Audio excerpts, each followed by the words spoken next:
Hola, ¿qué tal amigos de Mundo Hispánico? Mi nombre es Alonso Bañuelas y hoy tenemos como invitado un personaje que la verdad muchos hispanos quieren.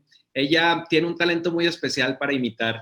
Ella de niña le gustaba imitar las películas de Disney, La Bella y la Bestia, y en lugar de jugar con Barbies, su juguete preferido fue un micrófono. De hecho, jugaba más con eso que con las muñecas. Y bueno, no me tardo más en presentar a la guapa y talentosa Juliet Pardau. ¿Cómo estás, Juliet? ¡Wow, Alonso! Muchas gracias por la presentación tan bonita. No, al contrario, muchas gracias a ti. Bueno, estamos contentos de verte en la televisión hasta que la plata nos separe. Bueno, tenemos con un personaje de La Pajarita. Cuéntanos cómo te llegó el ofrecimiento. Todavía no llegabas a Colombia cuando estaba la primera versión. No, No tuviste, y de hecho no, creo que te ayudó el no ver la primera versión, ¿no? Porque le pusiste un sello muy interesante, ¿no? Cuéntanos cómo te llegó el ofrecimiento y los retos que representa ser La Pajarita. primero el miedo profundo que me dio, pero debo decir que a lo largo de mi carrera he entendido que mientras más miedo te da, más sabroso va a ser. Más sabroso de interpretar, más chévere el resultado. Creo que cuando uno se confía, comete un error.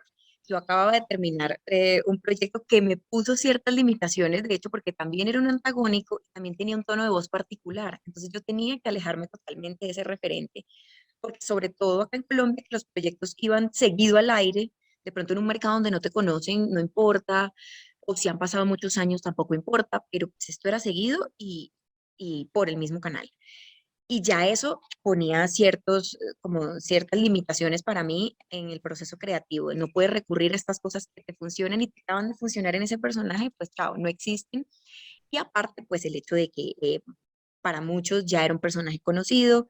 em, yo decidí abordarlo desde mi más pura intuición y por supuesto de la mano de mis directores, porque esa es la función de un director en una producción, guiar a los actores cuando se les está yendo el tono, pues devolverlos un poco a lo que sea, a lo que es la idea del proyecto y lo que se quiere mostrar al público.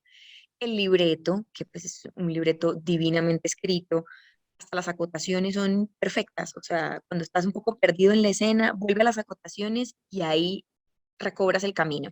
Entonces fue un proceso creativo muy bonito, muy exigente, por supuesto, porque entendamos por exigente nada que alguien me esté pidiendo directamente, sino lo que yo quiero mostrar también como actriz y entendiendo la dimensión del personaje que me están entregando, ¿no?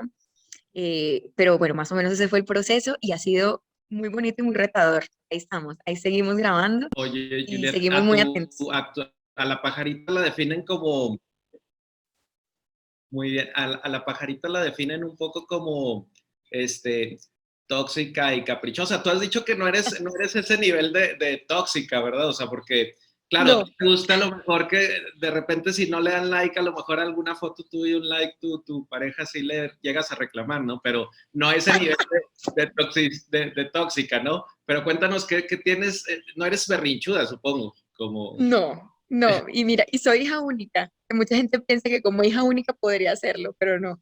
Además es muy interesante porque cuando este personaje aparece en la televisión colombiana, no existía el término tóxica. Mm, Realmente era una mujer celosa. mm, Y pues los celos tienen un espectro muy amplio. A veces hasta son válidos porque no se trata, o sea, los celos son inseguridades. Finalmente las inseguridades también tienen un origen. A veces tiene todo el sentido, ¿no? Entonces, yo no lo veo como con una connotación negativa. Claro, cuando ya ahora el término es tóxica o intensa, que también de hace unos años cuando todavía no se sabía que se podía llamar a esos personajes tóxicos, empezamos por intensa. ¿Qué es un ser intenso? Ay, pues que es intenso en el trabajo le va muy bien, por ejemplo, el que es comprometido ahí, constante. Entonces, si tú lo abordas como muy, quizá desde un punto de vista romántico primero, no tiene nada de malo. El tema acá, y cuando Vicky se vuelve dañina, digamos, es cuando no sabe manejar esas emociones y empieza a insistir en que tiene que ser Rafael el hombre de su vida. Yo considero que todos hemos sido tóxicos alguna vez, pero que lo importante es entender de dónde viene ese sentimiento y por supuesto mitigarlo. O sea, porque tampoco podemos ir por la vida atropellando. Oye, Juliet, con Sebastián has dicho que es muy generoso y atento contigo. De hecho, ya habías trabajado con él, ¿no? En Pa' Quererte, ¿no? Entonces, ¿cómo fue ese reencuentro con él? ¿Qué tanto ha cambiado de las últimas veces que se habían visto ahora este reencuentro? No, ha sido un reencuentro maravilloso y los cambios pues son no son tan notorios en cuanto a su forma de ser, digo, como compañero de trabajo, porque acabamos de trabajar literal. Ujú. Hace 2 años creo que estuvimos grabando, nos agarró la pandemia a todos grabando ese proyecto, paramos, pero nos conectábamos por Zoom, hicimos una versión de la historia que se llamaba Quererte en Casa. La historia al aire se llamaba Pa' Quererte y se hizo una versión en confinamiento, o sea, estuvimos en un proceso creativo constante a pesar del encierro y a pesar de todo lo que le pasó a la humanidad, digamos. Entonces, tuvimos la oportunidad de construir unos códigos muy chéveres que hoy recobramos y justo le comentaba a Mónica en la entrevista anterior que yo nunca había repetido con algún compañero y menos siendo pareja, digamos, en la ficción. Y ha sido muy interesante porque sí se construyen unos códigos creativos muy bonitos que además potencian las historias y por eso entiendo ahora por qué las novelas de oro repetían sus parejas protagónicas y hay estas parejas recordadas por toda Latinoamérica que fueron exitosísimas, es porque funciona muy bien repetir las parejas. Esa es la verdad. O sea, yo no lo había vivido, pero sí funciona perfecto porque además te ahorras todo el proceso en que los actores se conocen, te lo ahorras. Y eso es divino porque vas a lo que vas y a proponer. Es mucho más interesante. Con Vicky, bueno, has dicho algo bien interesante que dices que la ficción te da ciertos regalos, ¿no? Por ejemplo, acá tú eres hija única, lo mencionaste, ¿no? Y acá tienes a unos hermanos que son Julián y Rodrigo que se portan muy bien. Cuéntame cómo es ese trabajo con ellos por ejemplo, hacer un personaje como hija única que tiene hermanos. ¿De alguna forma se compensa la ausencia de hermanos? Sí, sabes que sí, y yo insisto sobre esa frase. A mí la ficción me ha regalado muchísimas cosas que me llenan el alma. Yo perdí a mi papá pues yo, Juliet, y la ficción siempre me regala unos papás maravillosos. O sea, es muy chistoso porque todos mis personajes tienen unos papás divinos, entrañables. No hay ningún tipo de sordidez, porque es como si la vida me regalara, mira, así sería tu relación con tu papá hoy en día. Y ha sido muy bonito, ni hablar de los hermanos. O sea, en el caso de Rodrigo y Julián, son unos compañeros muy divertidos, además yo no paro de reír. Y eso ha sido muy bonito porque esta es una familia muy peculiar que también tiene sus momentos de tensión porque es que estos hombres son muy machistas. Y el discurso de la pajarita, ahorita caíamos en cuenta de que este personaje fue escrito hace más de 10 años y esta mujer ya tiene un mensaje feminista, tema del cual no se hablaba tanto en aquel momento. Entonces imagínate la delicia con este equipo, este papá y estos hermanos y este mensaje entre líneas que trae el personaje. Eso es un regalo que me da la ficción. Tú te graduaste de comunicación social, ¿verdad? Sí. Y tuviste, me acuerdo, bueno, tus inicios, tu programa de radio y todo eso, pero gran parte de todo este éxito que estás teniendo también se lo debes a tu mamá, ¿no? Que estuvo al pie del cañón siempre y que ella era bien estricta y que aunque te decía, tú vas a ser independiente, en la noche te revisaba las tareas para ver si lo habías hecho. ¿Qué le dirías a tu mamá? O sea, esa complicidad que hicieron ustedes dos sigue siendo hasta ahora, porque digo, vemos muchos migrantes que de alguna forma tienen nada más a su mamá en Estados Unidos. ¿Cómo ha sido esa relación? Mi relación con mi mamá es divina y se fortaleció una vez mi papá no estuvo, no porque antes fuera de otra manera, sino porque, bueno, éramos un combo de tres, ahí muy unidos, la consentida de mi papá, pero al morir mi papá lamentablemente de una forma súper inesperada, además, en un accidente que no esperábamos, mi mamá y yo hicimos, bueno, la llave más compacta, o sea, nos volvimos una. Y al sol de hoy, pues, yo creo que la primera persona en la que pienso cuando me levanto es mi mamá.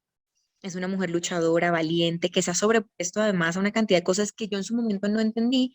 Por ejemplo, cuando mi papá muere, mi mamá, se cayó su mundo y yo no entendía por qué no me había enamorado, era muy chiquita. Cuando tuve mi primer novio y mi primera ruptura, entendí lo que mi mamá podía estar viviendo. Así hemos construido nuestra relación, ha sido un ir descubriendo la una a la otra. Cuando mi mamá me vio en el dilema de ejercer mi carrera como periodista o ir mi pasión, que era la actuación, siempre lo fue. Lo que pasa es que, lo sabemos, la actuación está muy subestimada a nivel mundial porque siempre se piensa que los actores no estudiamos, que somos unos flojos. Entonces, cuando hay este desconocimiento y mucho miedo también de dedicarle tu vida a esto, a algo tan inestable, ¿no? Y tan, que depende tanto de la buena providencia también. Y mi mamá estuvo allí firme para decirme, ve detrás de tus sueños porque un día vas a ser una adulta y vas a mirar atrás y yo no creo que te arrepientas de las decisiones que tomaste. Sabiendo que iba a perder mi estabilidad, en ese momento yo ya tenía un programa de radio en una cadena súper importante, ya estaba ejerciendo de alguna manera, entrando en el tema del periodismo de actualidad y, y fue una decisión muy difícil y mi mamá fue elemento fundamental para que yo decidiera ir tras mi sueño y no me parara a ver si es que me irá bien, me irá mal, hay unas mejores que yo, otras, siempre va a haber gente mejor y peor también. Ese no puede ser la motivación de un ser humano. Yo creo que hay que escoger en la vida lo que te mueva para siempre. O sea, que tú te veas a los 70 80 años en México. Por cierto, una vez que estuve, tuve la oportunidad de ver una actriz rusa de 90 años en escena, haciendo una obra de teatro, un monólogo. Y yo decía, es increíble cuando algo te mueve, cuando algo es tu vida. Ahí está esa señora que seguramente se baja y le duele la cadera, pero eso le apasiona tanto que ahí está, en funciones, en cartelera. O sea, yo decía, yo me veo actuando hasta esa edad. La señora fue también una gran inspiración. O sea, a mi vida han llegado muchos mensajes así y mi mamá siempre estaba ahí al lado para decir, ¿ves que escogiste el camino correcto? Y hay algo, bueno, ya que lo mencionas, hay bueno, la muerte de tu papá, que fue un momento que te marcó, ¿no? A lo largo de tu vida. Tenías 16 años, fue un accidente en la playa, él iba a dejar unos amigos, se metió a nadar y lamentablemente, pues, perdió la vida, a pesar de ser un deportista de 47 Aficionada, sí, a la años. natación. Eh, yo tengo dos preguntas. ¿Cómo se supera a los 16 años una muerte tan fuerte? Y qué tanto tu mamá y tú hicieron en ese momento al recibir esa noticia un acuerdo de que estarían ustedes unidas? Pues mira que yo no tenía herramientas para vivir ese duelo, ningún tipo de herramientas. Siento que de las ventajas de todos los temas de los que no se hablaba antes y ahora sí, el feminismo, la salud mental, agradezco muchísimo que el tema de la salud mental sea un tema tan trendy en este momento porque es importante, ¿sabes? Que a uno le enseñen, sobre todo a nosotros los occidentales que no pues, vivimos la muerte con dolor y no como entendiendo que hay una vida más allá, sino con dolor de la pérdida y con un poco de egoísmo, porque finalmente uno piensa en que yo me quedo aquí sufriendo por esa persona. Imagínate lo que podía hacer a los 16 años. Yo vengo de una familia muy conservadora, muy católica, entonces cero explicaciones de algún especialista, sino todo es la voluntad de Dios, que por supuesto que creo que sí tiene mucho peso, yo creo mucho en Dios, pero necesitamos de seres que nos ayuden acá para lidiar con eso. Y nosotros no lo tuvimos en ese momento con mi mamá y en su proceso de duelo nos fuimos acercando a psicólogos, psiquiatras y empezamos a entender todo este universo y que sí necesitábamos a alguien que nos tendiera la mano. Como te decía, yo no me había enamorado, yo no entendía lo que era perder una pareja. Yo estaba perdiendo a mi papá y ya. Y para mí era como una niña que pierde el hombre más importante de su vida, el que la consentía, el que la entendía y la quería por encima de todas las cosas. Entonces era una forma diferente de vivir el duelo. Yo creo que me bloqueé en ese momento, creo que vi a mi mamá tan mal, tan triste, tan sin ganas de vivir, que yo me alejé totalmente de ese dolor y vine a pasar ese duelo cuando decido venirme a vivir a Colombia, 10 años después, y yo lloraba todos los días por mi papá, lo que no había hecho a los 16 años porque yo decidí ser la fuerte, ayudar a mi mamá a salir de todo este tema, lo viví, claro, fueron dos golpes al tiempo, entonces ese duelo no vivido y el hecho de cambiar de país y verme sola, luego de venir de una familia muy numerosa que siempre se reunía, que tenía muchos rituales de compartir, eh, como un almuerzo los domingos en la casa de mi abuela, eso era ley, y verme aquí sola totalmente en cuatro paredes y además tratando de hacerme un camino, sintiendo que lo que hice en Venezuela entonces no había valido nada porque nadie conocía lo que yo había hecho allá. Eran muchas emociones juntas y fue, o sea, una explosión. Y aquí entendí lo que era ir a terapia y lo que era aceptar que uno está mal, que está roto. O sea, fue un proceso tremendo, pero te digo que en el momento en que ocurrió la muerte de mi papá, yo no cerré ningún ciclo, no viví ningún duelo. Fue de una falta de inteligencia emocional impresionante. Y creo que todos en mi familia actuamos con lo que teníamos y lo que hemos aprendido en el camino es muy valioso. O sea, creo que es de lo, creo que sería lo único positivo, obviamente, que se saca de la pérdida de un ser querido, es que la enseñanza emocional es muy fuerte. Si decides trabajarla, por supuesto, porque te puedes quedar en el dolor, pero si decides trabajarla y conocerte y entender lo que está pasando, creo que maduras de golpe cuando eso pasa. Eh, muy bien. Bueno, hablando también acerca de alguien muy importante en tu vida, de Julián Román, un actor también muy querido. Aparte de esa sonrisa que te cautivó cuando lo conociste, él ha dicho en distintas entrevistas que también, que admira muchísimo, que te admira tu trabajo como actriz. Ustedes se conocieron en El Comandante, ¿verdad? Entonces, ¿qué es lo que te ha ayudado a prevalecer con esta relación? ¿Qué tanto apoyo tienes de él? ¿Realmente tú en algún momento le preguntaste a tu mamá que si él era, que si tu papá era el príncipe, cómo se portaba bien con ella, si realmente era así? También Julián es un príncipe contigo. Mira que sí, uno inevitablemente como que el referente masculino se vuelve el papá, ¿no? No es algo, no es nada truculento de buscar al papá en la pareja, no, es simplemente esa es tu construcción de la masculinidad y la has vivido a lo largo de tu vida, pues es lógico que busques ciertas cualidades en tu pareja. Yo fracasé mucho antes de conocer a Julián en esa búsqueda de mi papá en mis parejas, entendiendo el lado positivo de esto, es decir, las cualidades que tenía mi papá, no está mal que uno las busque en la pareja. No me fue bien, pero también lo que te digo, empecé a trabajar en mí. Entonces, a veces uno piensa que tiene que encontrar el amor, ganarse el afecto, y el amor no se sufre, no se padece. Yo creo que el único aprendizaje que tengo en cuanto a parejas, el amor fluye y ya, hay que dejarlo existir. Y creo que ese ha sido un elemento muy bonito en mi relación con Julián. Estábamos en un punto los dos en que ya habíamos trabajado lo que teníamos que trabajar, queríamos estar bien y siempre hemos cuidado la relación desde ese lugar. Queremos estar bien, nos queremos, nos valoramos, nos respetamos, nos admiramos y sobre todo que no pretendo cambiar a la otra persona, quiero estar bien con esa persona. Es esa persona tal y como es, que me gusta como compañero. Y ha sido un proceso muy bonito. Por supuesto que tenemos nuestras diferencias, pero creo que nos encontramos en un momento idóneo. Ya habíamos madurado lo que teníamos que madurar cada uno por su lado. Eso no quiere decir que no haya muchas cosas más por aprender, pero bueno, ahí vamos.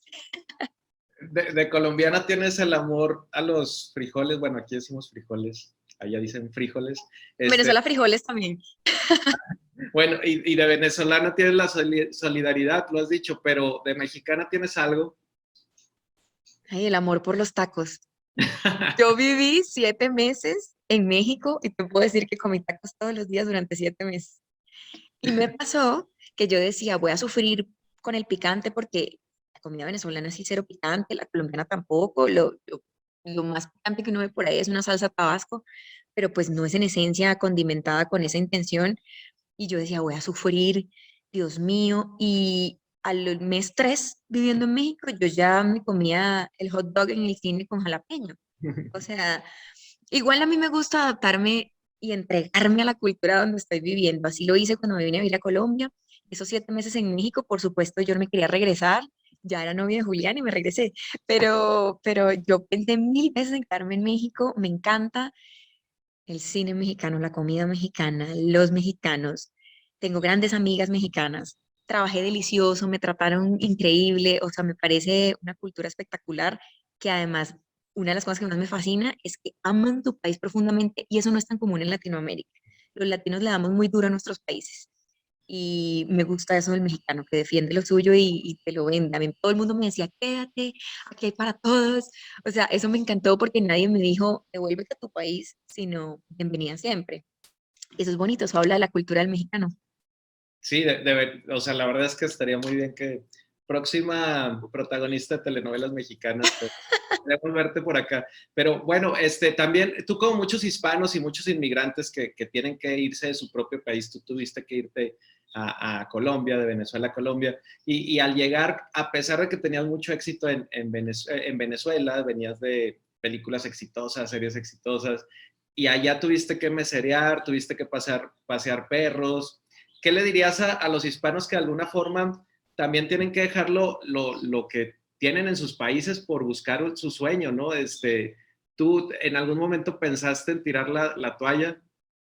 Sí, por supuesto. Yo trato de no ser como romántica en mis mensajes cuando me dicen, háblale a la gente que está en tu lugar, en ese lugar que tuviste que atravesar, de trabajar en algo que no es para lo que te preparaste, ni lo que estabas viviendo en tu país. Por supuesto, siempre hay historias más rudas, yo no lo cuento con drama, el hecho de haberme seriado, creo que es de lo más ligero que le puede pasar a un inmigrante, o sea, por Dios, ningún trabajo, pues el trabajo dignifica, ningún trabajo es vergüenza, pero entiendo lo que están viviendo, o sea, no les voy a decir románticamente, tranquilos que Dios proveerá, no, es difícil, lloren lo que tengan que llorar porque no es fácil seguramente lo que están viviendo, pero siempre, siempre gana la disciplina y la constancia y la fe. Entonces no se dejen quebrantar la fe, sean disciplinados tras sus sueños y constantes en esa búsqueda del futuro ideal, cualquiera que sea que se están imaginando, ¿no? Porque no todos tenemos los mismos sueños. Pero sí, creo que esos tres elementos son infalibles a la hora de salir adelante de esto. Es horrible, porque cuando uno está en ese lugar es espantoso y ninguna palabra es como que calma esa ansiedad que produce no sentirse propio, sentir que nunca vas a encajar, porque eso es lo que uno siente, bueno, que ahí vas, pero que nunca vas a encajar. Créanme que sí, llega el momento en que van a sentir ese lugar que hoy les es tan ajeno, su hogar. Muy bien, tenemos que terminar, pero algo más que quieras agregar para todos los hispanos que han seguido tu trayectoria y que también los invites a que no se pierdan hasta que la plata nos separe. No, pues les mando un abrazo a todos, compartimos el amor por este continente tan particular, tan diverso, pero tan generoso al mismo tiempo con todos nosotros. Espero que nos sigan acompañando todas las noches, 9 de la noche, 8 Centro por Telemundo. Esto que estamos haciendo es con mucho cariño para ustedes, véanlo con el corazón fresco, abiertos a nuevas posibilidades, sobre todo con la intención de disfrutar. Creo que necesitamos contar historias como esta, un poco más ligeras, que hablen de nuestra cara bonita, porque no somos solamente toda esa violencia que sale en los medios de comunicación, los latinos somos más que eso. Muy bien, muchísimas gracias. Gracias a ti, Alonso.